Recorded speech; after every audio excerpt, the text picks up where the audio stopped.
The power of we. We are here to switch it up and teach you about business, relationships, and how to not only survive, but make it in Los Angeles. In each episode, we will have top influential guests from the world of real estate. We work hard, We stage hard. and we get it done. The power of we.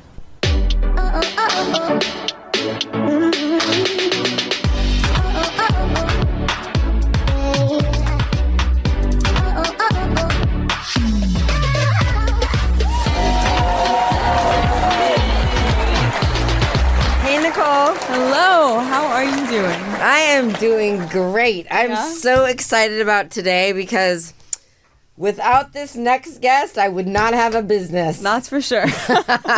Everyone always asks me, who's the man behind you? I'm like, what? I am the man. And actually, this person has helped me so much. Before I talk about him, there's a special story. Like, I met him. He was working with a big event, big realtors. And I was like, who's this guy sitting across from me? I was already judging him. I was like, oh, God. And I was like, is he really going to know what to tell me? I doubt it. And all of a sudden, the pandemic hit. And I was like, holy shit, what am I going to do? I'm freaking out like I usually do. He was like, so calm. What do you mean? You're essential. I'm like, what the hell does that mean? He's like, just do what you need to do. I go, Chris, everybody is shutting down. Everybody is like in their houses. My mom wouldn't even see me. They didn't know what to do. They were running for toilet paper. And I was like, what the hell do I do? He's like, you just do what you usually do. You just go and see homes and help people and stage them and no one will bug you. And I was like, wow, he has a point. Maybe I should do that, right? Yeah. And you were there. What was I doing? I mean, you were doing it, but Chris has always had that, like, he's calmed you and helped Yes. you see everything through, and it's incredible. I mean, the whole world, to be fair, was freaking the fuck out. I know. And I was like, okay, I'll just do Everyone it. And needs a every Chris. week, I was like, just tell me what to do, and I would do it. And that's what we did. Yeah. But this guy is so freaking incredible. Chris Pollinger is a dynamic force in real estate, combining over 25 years of exclusive experience with his entrepreneurial zeal, known for his strategic leadership and I can't say the word, innovative solution. Chris excels in driving operations, efficiency, and sales growth. And that is why Elite Home Staging is where it is. 100%. So welcome, Chris. How are you today? I'm doing good. Honored to be part of the show. This is fantastic. It's been so cool to watch this show be birthed and brought into the world and then continue to grow and then be a featured guest. I am beyond honored and tickled to be here today. I know, Chris. I mean, honestly, how many times have I come to you going, I want to do this, I want to do this, I want to do this, I want to do this? Every conversation. So he kind of like keeps me, in line. But no joke, Chris. I mean, your career has been incredible. I mean, you've had partners. You've like worked with the biggest agents in the world. Now you travel all over the world. Tell us a little bit about yourself. Well, I stumbled into real estate kind of in happenstance. I actually didn't want to be in real estate. I started in commercial finance and did really well in commercial finance and ended up through a story. I'll try and condense it because it's an interesting story, but ended up having, back when I played football, I had a sports injury. So I got inspired below the pad lines and my spine had been shifted and inverted, and I had 8 ribs that had been knocked loose on the spine. So I've been living with this condition. It was degenerating in nature, and I knew I needed to get it fixed. And so I went in, and they told me I was going to have a 2-year recovery period on this for the surgery. And I had done well enough in commercial finance where I put enough money away where I was okay. I could live off of the interest, and I was doing fine. I was married. I had 1 kid on already. I had a 1.5-year-old, and then I had another one on the way. And so I decided, okay, we're going to take this time. I'm going to go ahead and get the surgery done. And it was the first time surgery had ever been done at the USC Medical Center, Wow. up at the spinal center there, which was incredible. Well, the night before, the night before the surgery, or the day before, I went in for my pre-op appointment, and they said you have a 70% chance of never walking again after the surgery. So that was new news to me. I never knew this. Mentally, this is crazy. Yeah, wasn't necessarily mentally prepared for that. I thought that my life would be okay, but there was a lot. I mean, obviously, I was living with a lot of pain at that point in time. And then so that night, we went out to dinner with some friends, and I got a call that night from the FBI. And the FBI said that they wanted to inform me that the account manager, or the financial manager that was holding all of my money, had left the country and had vacated their offices in the middle of the night. And I was fairly small potatoes for them. They had casino money and a bunch of other stuff. So in a moment, I realized that I had lost a little bit more than $2.5 million that I had saved up, so that I knew that I was going to be able to do this surgery. And I knew money was gone. And the surgery, I had a 70% chance of never walking again. And so I called a mentor and I said, what do you think I should do? Should I cancel the surgery? And they said, no, do it. We'll figure it out. You always land on your feet. And I said, okay. So I went in the next morning, a 17-hour surgery. I woke up and I was able to wiggle my toes. And when I was able to wiggle my toes, I knew that I would be okay. So ever since that moment, I've always been somewhat positive anyway, but ever since that moment, I've been grateful each and every day that I can wake up and wiggle my toes. And how bad can a day be? It could be far worse. Right? And so I have this inherent gratitude that comes with it. But so I'm in intensive care for a week, as with tubes and everything else coming out of my body, when they rebuilt my spine, because I have 17-inch rods in my back that hold everything together with bolts and screws and everything else. Nine levels in my back fused together. Whew. And they said, so I get out of the hospital. I'm like, what am I going to do? And so my dad at the time said, well, you should get into something really stable like residential resale real estate. And I was like, which is really hysterical that my family thought that was stable. An industry that has zero retirement, zero benefits, zero anything. But it's just, it's what I could do. So I ended up taking all the classes for it, getting my license. And within a few months, I was doing rehab for 4 hours a day, and then the rest of the time I was working. So between those two, within a couple months, I was number 2 in my office for selling real estate. I didn't know what I didn't know at that point in time. I just knew I had a wife at home and 2 kids that needed food and diapers, and so I needed to get to work. And so through that, I kind of worked through that and climbed the corporate ladder and did a number of different things. I've had my own brokerages. I've grown brokerages. I've been regional management, executive management, and I've had the privilege of leading the top 5 companies in the country at one point in time or another, and doing big turnarounds and doing big growth pushes for them, which was fun. And that led us to working with a lot of luxury people. That's kind of where I was born and raised, was in the luxury markets. It's what I know.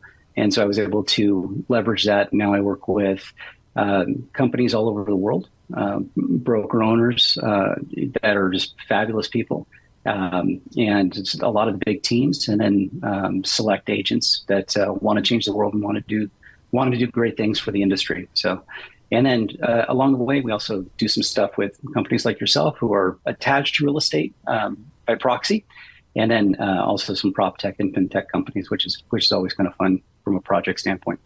Wow, what don't you do? Yeah, geez. Jesus. Wait, that makes so much sense why you came into my life, because I was like, I wanted to be the top and I didn't know how to go, where to go. I had to get rid of my partner. I didn't know where I was going, up or down. Oh my God. For me, that makes so much sense as to why you handle, like, whenever I come to you with problems or issues, you handle it so calmly and with such a sense of ease that, like, your experience just makes it make a lot more sense. And honestly, it's incredible. Yeah, it's very incredible. Inspiring. And part of that's just my DNA too. Yeah. Like, I tend to be very stoic in nature anyway. And so, that's been part of my superpower kind of in my that is path, a superpower for sure. I mean, because it is something that I'm a very good rudder, for people that have giant sails, want to sail.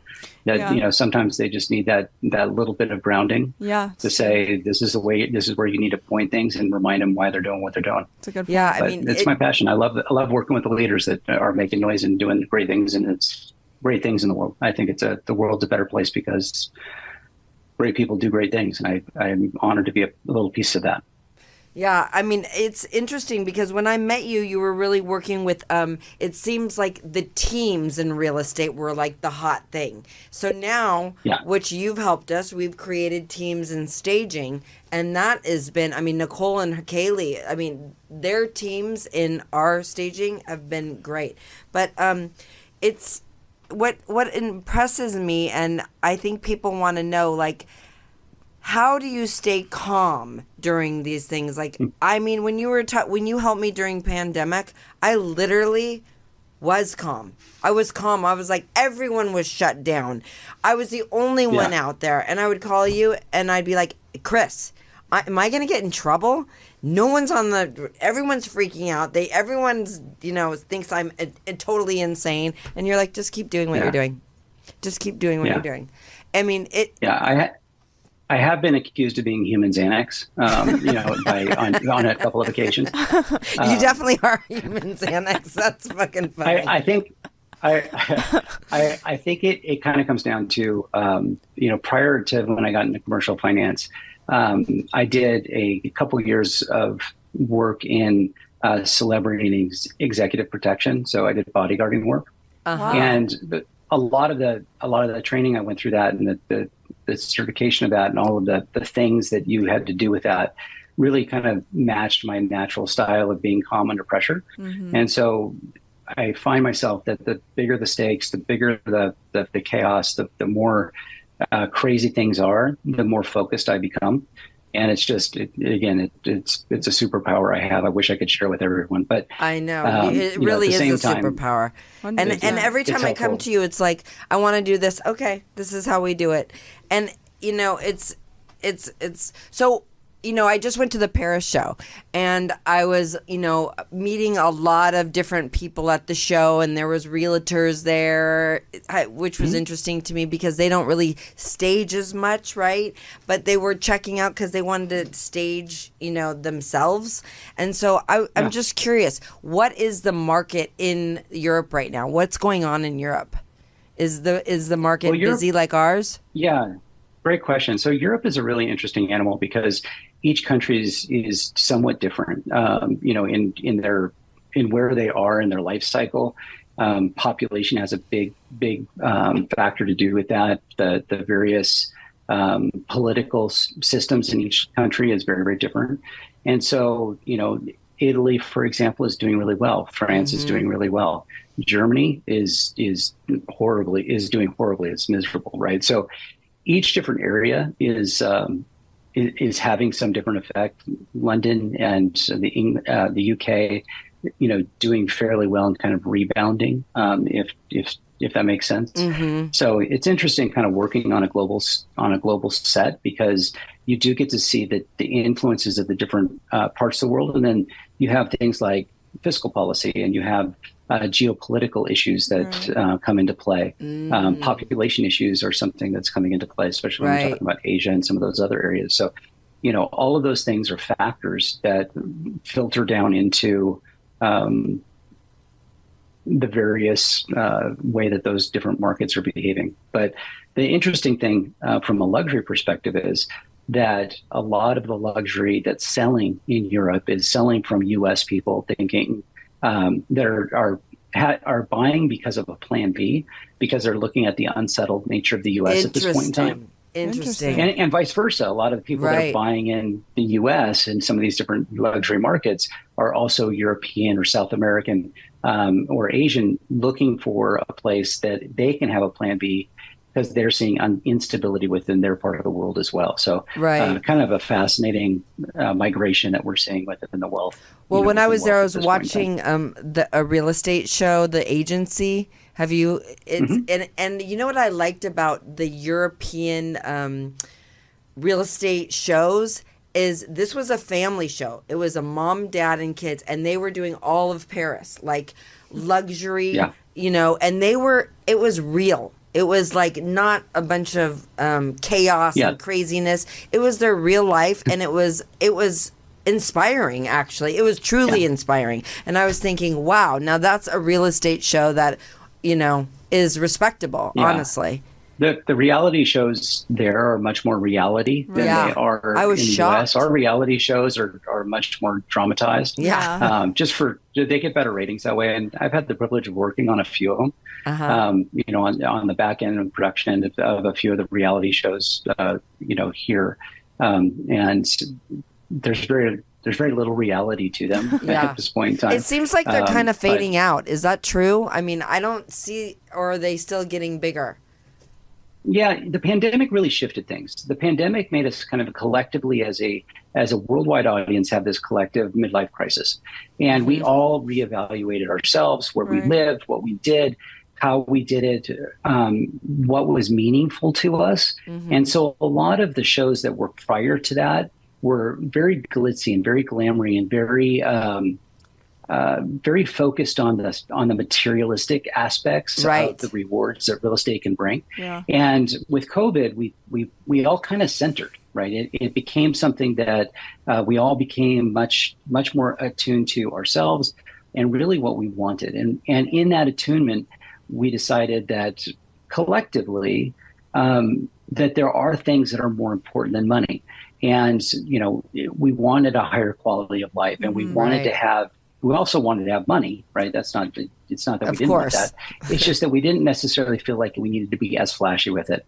And so because of that shift culturally, a lot of the shows got stuck, you know, in trying to pivot to something different. And so you still see the shows, and you still see that there's still an appetite for the shows, but they have toned down, and they are kind of in the process of toning down a bit. It'll be interesting to see if that continues, or if over the next couple of years it spins back up, and you know we get back into the hustle culture as that becomes more and more celebrated again. That I agree with that. Okay, so what I really wanted you to come on here and talk to the younger audience, because you know, people in their 20s and 30s, they are a lot more motivated than when I was young. So I know, you know, my son, you know, he's in commercial real estate, and he makes all the calls, and he's, you know, doing really well, but he hadn't made a sale yet, right? And you called him, and all of a sudden he called me, and he like felt so much better. What are you telling these people? How can they feel better after a call with you? Because it's Chris. Yeah, it's me, I guess. You know, and I'd be interesting to hear Nicole's take on that. Yeah, let's hear what you have to say. One of the things I think with that is because my background is luxury, there is no one size fits all, right? I mean, everything is unique to the person and what they're trying to accomplish and how they're trying to accomplish it. And so helping them figure out themselves and figure out the best path for them as an individual for their best long-term success, that's kind of what I do. And that's my sweet spot as far as that goes. And so, you know, in talking to your son, for example, sitting down with him and helping him harness all this raw energy and all this raw talent, and being able to translate that into some workable steps that he can do moving forward to help focus him in the right direction. So that it's kind of like light. You know, if you walk into a room and there's just a light bulb on, it's nice and it lights up the room. But if you can focus that light into a really narrow path, it can become a laser and cut through pretty much anything. Yeah, and so, you know, like that with our energy, you know, we just focus our energy in the right spot. We can accomplish amazing things. Yeah. You know, and there's a time and a place for both. So there's a time to. I mean, look at what you've done with Nicole. Just light up the room. I mean, that's what you've taught me is like.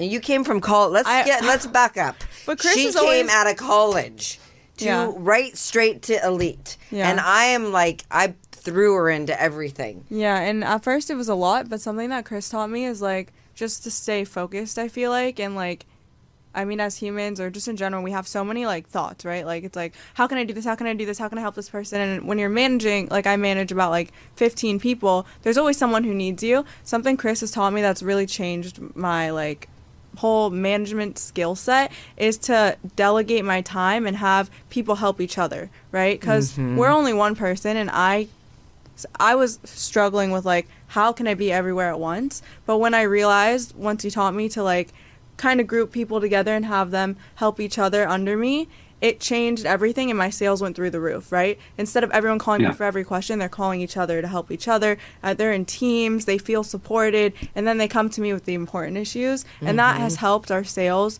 tremendously. Well, well done, Chris. I couldn't have done it without you. That's for sure. Thank you. Yeah, and Nicole... Nicole has, she not only the raw intelligence and the raw talent, she's an amazing woman, and she's going to do crazy things that it's going to blow all of our minds because the raw talent that one has is I wish I could bottle it. Yeah, you always say that. I know. See? But that kind of stuff is what helps me like go further. You know what I mean? Like when you tell me that and you like kind of acknowledge the fact that you see what I'm doing and all that stuff really helps me like go further and push harder. Yeah. That's amazing. Yeah. So where do you see this year, Chris? Because I mean, last year real estate was down 40% and I still kicked ass thanks to you. Yeah. But where are we going this year? I think it's going to be a better year. It's going to be a better year. So it's going to be 2024 is going to be better. It's going to be more. There's going to be more transactions. Prices are holding firm. We're going to get some rate cuts, which are going to help. Right. And it's going to be a better year, and that's going to be great. 2025 is going to be an amazing year as we kind of come out of this recovery. So this year is going to have some bumps and bruises, but just because it's an election year and there's a contentious election on the horizon.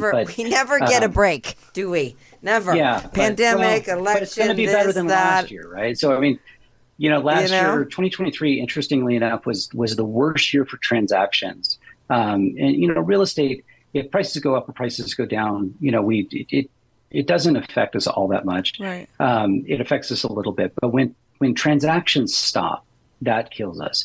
And the transaction count last year was the worst it's been since 1995. Wow. And in 1995, we have 26% more population than we did in 1995. Right. So it was a massive downshift. And the Fed rate, more than doubling rates in the course of 9 months, just slammed on the brakes as hard as they could. And transaction flow stopped. Or it didn't stop, but the only people that were buying or selling were people that had to. And so this year we're starting to come back. We're already having we already had a strong January.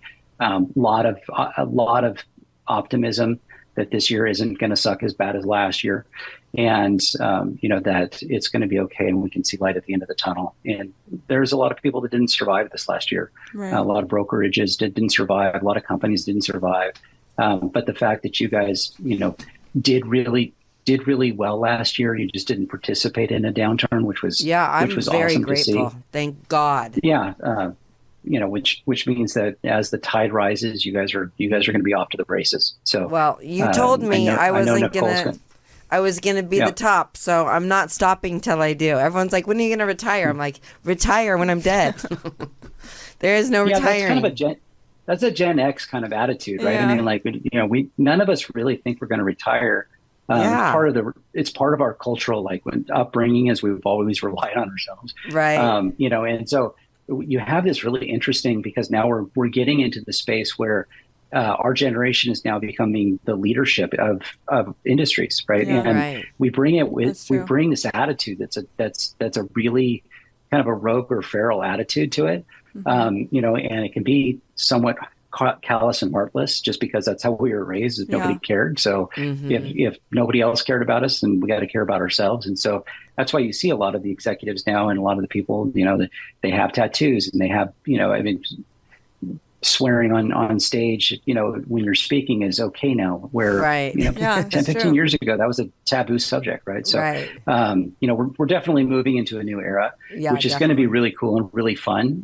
It's going to be a great era because the Gen Xers, as a kind of a thumbnail for the entire generation, they've been 30 for their entire lives. When they were like 5, they had to be 30 years old. Right. And they just, and exactly. as they surpass 30, they're still staying 30 years old. Right, exactly. So it's, I, in some ways, like I feel for, the generations that are younger, the millennials and Gen Z, just because they have to put up with us. But, at the same time, hopefully the next few years we can kind of show what some of the positive aspects of that attitude and some of the positive aspects of the fact that, part of the thing of when the world shut down and saying, hey, you know what, the world didn't shut down your mortgage. The world didn't shut down your responsibility to make, payroll.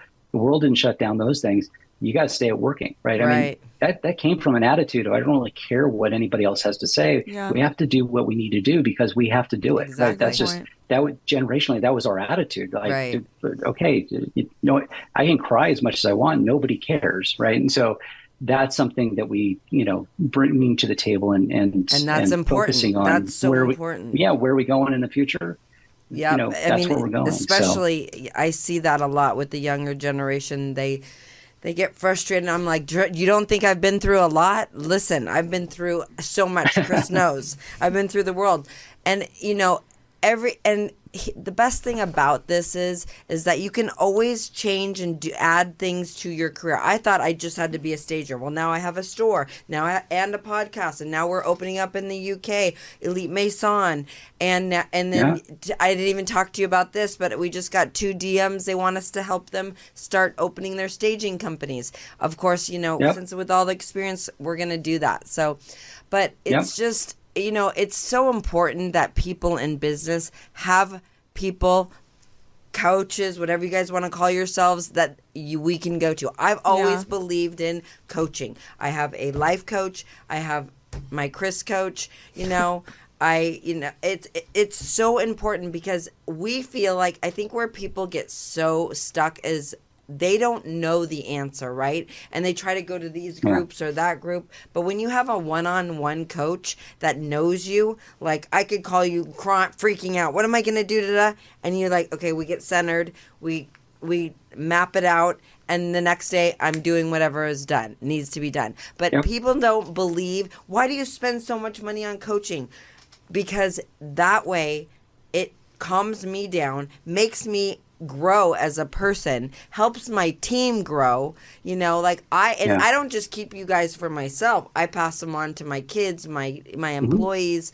And I think if more people did that in their businesses, it would help them so much and not feel like they're up against the wall. Because sometimes as a CEO, you have everything coming at you at once, right? And it's like, what do I do first? And I think taking one step at a time with you has shown me that, I can do anything I set my mind to. I mean, look, I almost lost my company like 10 years ago, and then the pandemic happened, and then, now we're just off to the races, and we're like just, bigger than ever. Bigger than ever and nowhere near where you're going to be, right? And that's the cool and exciting thing is for a lot of people, especially owners of companies, it's a lonely place. When you're in whether it be real estate or in any other industry, if you're the owner or you're the CEO, there's so much responsibility on your shoulders, and it's not something that you can unload on people that are on your staff. It's not like there's people around you that really can listen and help you, guide you through that process. You need to talk to somebody who's been there and done that, right? I mean, you need to have somebody that has, run billions of dollars of volume and had, thousands and thousands of people that they were responsible for, to help understand the global complexity of how do you deal with employees? How do you deal with payroll? How do you deal with all of marketing? How do you deal with all of it? Marketing and advertising. And when do you make cuts because you need to make cuts on a financial basis? And when do you invest in growth? Because growing is the better solution. than Right. making cuts. And that's what we're doing right now. And I'm not going to lie, it's scary. Scary. Yeah, all of those questions, it's helpful to have people have gone through that process before and learned, learn from the mistakes of others. So, the people that like yourself who really invest in that, the return on investment is always there in spades. It's just, you have to be willing to listen. You have to be willing to find the right person for you that understands, what you're trying to do and really believes in you at times more than you believe in yourself. Yeah, that's true. I think that's so true. And I think a lot of times companies and CEOs get stuck at first they have the mom and pop, then they have the next level. Now we're at my level. And it's like pushing through that barrier to get to that top, the 10 million mark. It's like, I know we're going to do it, but I always think what should I do? And that's why it's so great to have someone like you, because I'll come up with certain ideas and then you actually implement it. And that's the thing with a lot of CEOs, we're creative. I'm a creative person. I'm a visual person. I don't know how to get from here to here, but I go to you, you say, okay, this is how we have to do it. Then I call you back for the next idea. Do we drive you crazy or what? No, not at all. Not at all. I mean, again, my greatest joy in life is seeing people with tons of energy and tons of ideas and tons of potential meet that potential. I mean, I think one of the saddest things in the world is potential that's left on the table. I hate potential because it just is that gap between what people have and they're able to do and what they're currently doing, right? And so I'd rather them exhaust every ounce of their potential. And for me, the greatest satisfaction is helping people, navigate those roads and put those things together. And, there's times that, we absolutely roll up our sleeves. It's not just advice. We roll up our sleeves and get dirty with you just so that we can make sure that you get to where you need to go. It's amazing. Honestly, I couldn't have done it without you, but it's also believing in yourself. And, I think that you can believe in yourself so much, but then when we hear from you, you got this. Yeah. It's just another level, because I mean, look at the Kardashians. They've keep hitting another level. Right. Don't think they're scared? Of course they're scared. They have a lot more money invested than I do. I mean, each time you hit a different level, you're putting in a lot of money into the game. It doesn't just come like that. It looks like it, but it doesn't. So, I'm excited for our next boom. I'm excited for Elite Maison to hit the UK, because I always wanted to get into the, European market. That is one of my goals. And when Laser came to me, I was like, oh my God, another dream is coming to me. Yeah. So I'm super excited about that. I'm excited about your help. And I know Nicole's looking forward to lots of education from you. And I think one of the great things that you do for teams like mine is you come out and you talk to them and you help them with their sales. You actually come down to their level, which we need to do that again, because it's important. Because as for Nicole and I are the boss, right? So they can't hear us all the time. So when you come out and you talk to them on a sales level or, a global level, they're so much more interested to listen to you. So I think that's incredible that you do that. And I think that's why you're so successful, because you really work with the people and you know how we are. And, I'm very picky. I don't like a lot of people to tell me what to do. Yeah. But you is like, okay. I mean, like everyone's like, did you talk to Chris? I said, not yet. Well, go talk to Chris. Literally. So I feel like I focus on sales, and that's something we talk about a lot, and you can sell pretty much anything in every industry. But something you've taught me is like the science behind sales. So I was wondering if you could like share it a little bit for like people who are in real estate trying to sell, or just trying to sell anything, really. Yeah, because they get nervous. They get in fear. Yeah, it's interesting when it comes to the science of selling. Real estate's an interesting game because selling in real estate's very different. It's a relational sell. Right. It's a consultative sell. So people that come from a background of a sales background get into real estate, and they tend to struggle at first because they bring more of the hard angle closes in that, and like they're selling a car or they're selling a widget or they're selling something of smaller value. and they're used to doing a lot of volume in that arena. And they get into real estate, and it's a much lower volume but much higher emotional value with the sales. And so those people have some struggle they have to go through. And then you have a lot of people that didn't come from sales at all. They came from retail, or they came from being educators, or whatever their background is, and they get into real estate, and they don't really have any sales experience whatsoever. And but they like helping people. They got into real estate because they love people in houses, right? And if you get into real estate because you love people in houses, within a year you're going to hate both of them. If that's right, reason, right? I mean, exactly, it's kind of hysterical, right? But one of the things that you have to really understand is that sales, especially in real estate, has to come from like a compassionate sales standpoint, and there has to be a great deal of empathy that comes in with that, because ultimately with sales, what we're trying to do is we're trying to help people achieve what's in their long-term best interest. And it's them and what their desires are. And we're working with them and their desires to help them meet what their desires are and giving them solutions to get there.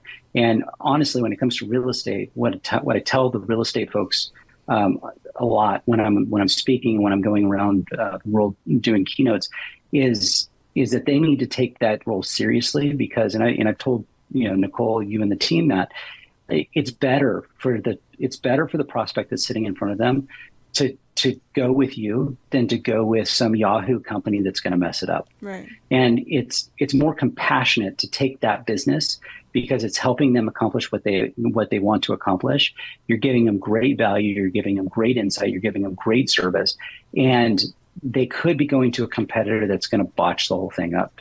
So it's the kindest thing you can do is to help them sell that. There's a whole lot of science that goes behind that, as far as psychology and how we use it, what we say, when we say it, right. Our tonality, how we put our physical presence when we're in a situation, tons and tons of stuff there, years worth of knowledge base that we can condense down. But if anybody listening is interested, reach out and give me a shout, and I'm happy to share. And how do they get a hold of you? I'm on all the socials, and you can also go to our website, realestateluxuryleaders.com, or reluxleaders.com. You can, either one of them goes to the same place. But yeah, would love to hear from anybody. And share any of our secrets. Listeners, if you're listening, I would definitely do that. He is incredible. You definitely want to ask him questions, and he's nice.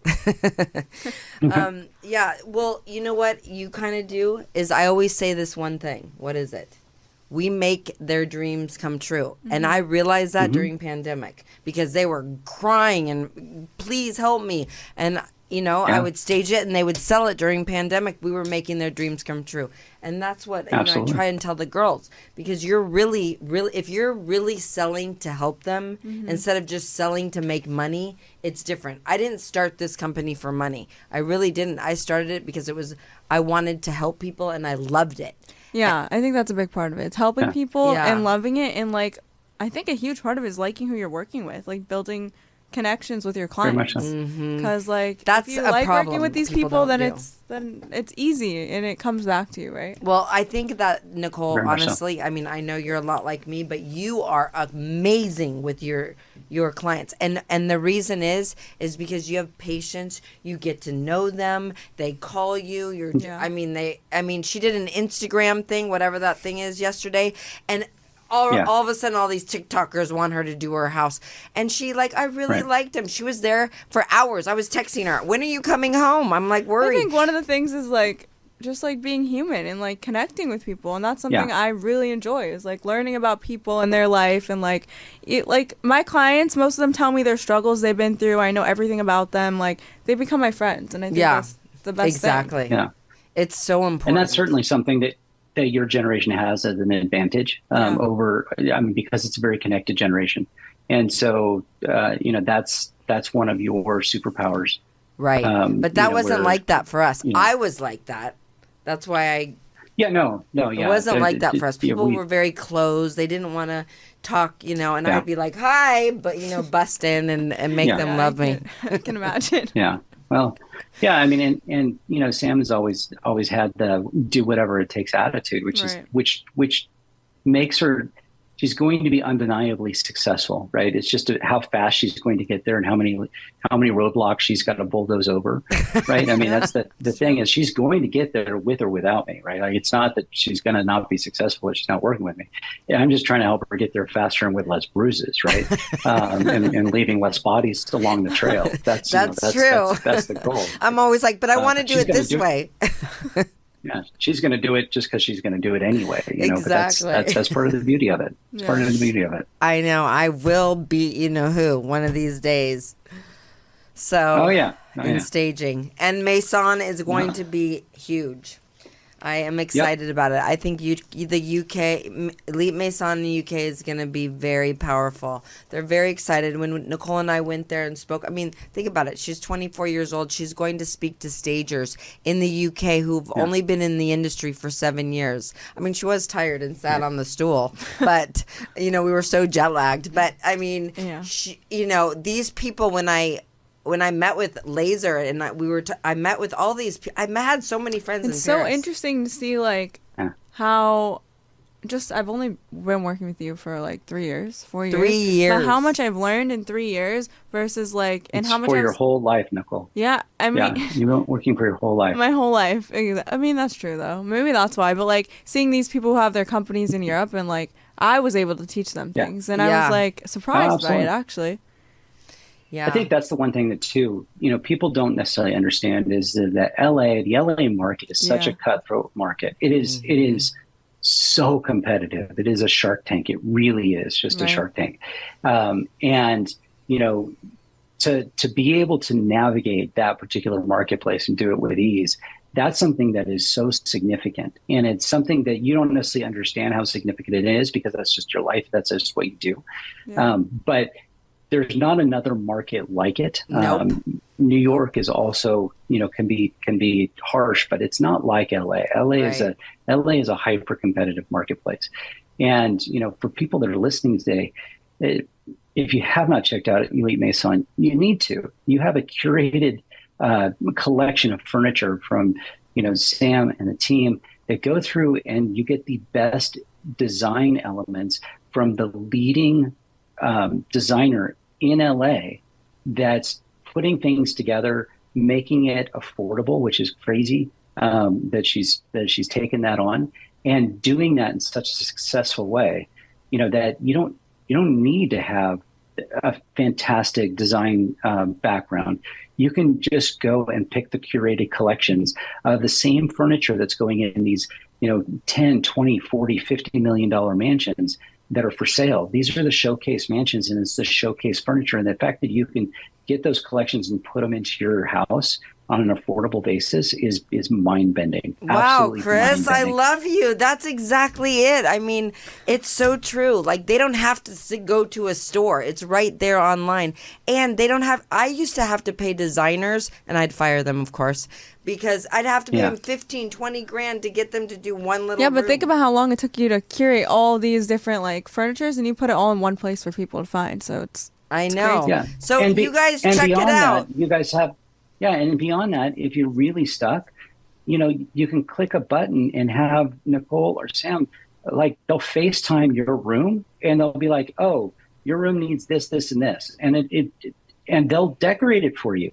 That's insane. It's absolutely insane. No other store is doing that. So, the fact that you have that resource and people can access that resource without, paying celebrity type of prices is crazy. But they're still getting the celebrity furniture, which is amazing, right? So, again, kudos to both of you. But I love what you've done in the staging world and then the design world, and I love what you're doing with the Maison project because I think it's fantastic. And I love what you're doing with this show too, because I know that your heart, has always been to give back. Your heart has always been to be very vulnerable, be very honest, and be very candid with people because it helps them with their journey. And I remember when you first, you had 3 reps or 2 reps, and the reps you were getting, you were taking all of the reps that you were getting, and you're bringing them all from bad situations and saying, here's a place where you can restart your life. and you're taking them under your wing and you're mentoring them, not just in business, but in like how to function, right? Which is just amazing. So I forget all that, Chris. Thank you for reminding me. Yeah, I know. I used to get people from all over. And you know what? I just got a message from one of my old reps, and she said, I just want to thank you so much. You changed my life, and I'll never forget what you did for me. And I forget these things, you know, but I do. I love to help people. But I'm so... It's just who you are. So, of course, you made me cry. I'm so grateful for you. You have been such an inspiration. I mean, honestly, I know you do deal with a lot of people, but I really am so grateful for you. You're an incredible human being. I wish nothing but everything great for you. And I know we have a lot more to do, so buckle up, Chris. a lot more to do. Yeah, I told you very early on. I am emotionally invested in your success, and I have always been there for you. So I am looking forward to where you are going and where we're going to go together, because I think it's just, again, I know what you're capable of, and it's far bigger than what you think you're capable of. And you know, sometimes that just being able to see you realize that and come into that is going to be just the most glorious thing in the world. Thank you so much. So if any of you need any help, please check him out on Chris Pollinger. We will put it on our podcast. He's amazing, and we are so grateful that you came on and got to share all these tips with everybody. You're so inspiring, and you know so much. Thank you so much, Chris. Thank you, Chris. Thank you.